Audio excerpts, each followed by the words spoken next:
ನಿಂಗೆ ಯಾವ shape ಬೇಕೋ ಬಟರ್ಫ್ಲೈ shape ಮಾಡು. ತಗೊಂಡು ಅದನ್ನ ಅಕಾರ್ಡಿಂಗ್ ಟು ದಟ್ ಕಟ್ ಮಾಡು. ಇನ್ನು ಸ್ಪ್ರೆಡ್ ಆಗಬೇಕದು. ಇನ್ನು ಸ್ಪ್ರೆಡ್ ಮಾಡ್ತೀನಿ. ಓಕೆ, ಇನ್ನು ಸ್ಪ್ರೆಡ್ ಮಾಡು. ಹಾಕ್ತೀನಿ. ಓಕೆ,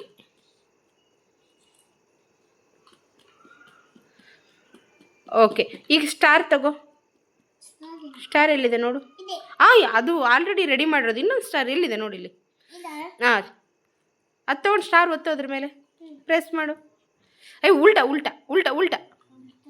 ಎಸ್, ಕರೆಕ್ಟಾಗಿಡಬೇಕು ಸ್ಟಾರ್. Very good. ಓಕೆ, ತೆಗಿ ಅದನ್ನು. ತೆಗಿ, ಬರುತ್ತೆ, ತೆಗಿ. ಓಹೋ, ಬಂದಿದೆ ಬಂದಿದೆ. ಎತ್ತು, ನಿಧಾನಕ್ಕೆ ಜೋಪಾನವಾಗಿ ಎತ್ತು. ಸೈಡೆಲ್ಲ ಬಿಡಿಸು. ಸ್ಟಾರ್ ಹಾಳಾಗಂಗಿಲ್ಲ. ಸೈಡ್ ಮಾತ್ರ ಎಕ್ಸ್ಟ್ರಾ ಇರೋದು ಮಾತ್ರ ಬಿಡಿಸ್ಬೇಕು. ಸ್ಟಾರ್. ಓಕೆ, ಸ್ಟಾರ್ ಮಾಡಿದ್ಯಾ? ಈಗ ಇದು ಯಾವ ಕಲರು? Blue colour. सफ़ेद. सफेद. ये कौन सा कलर है? सफेद. सफ़ेद. सफेद. ओके. है कौन सा कलर है?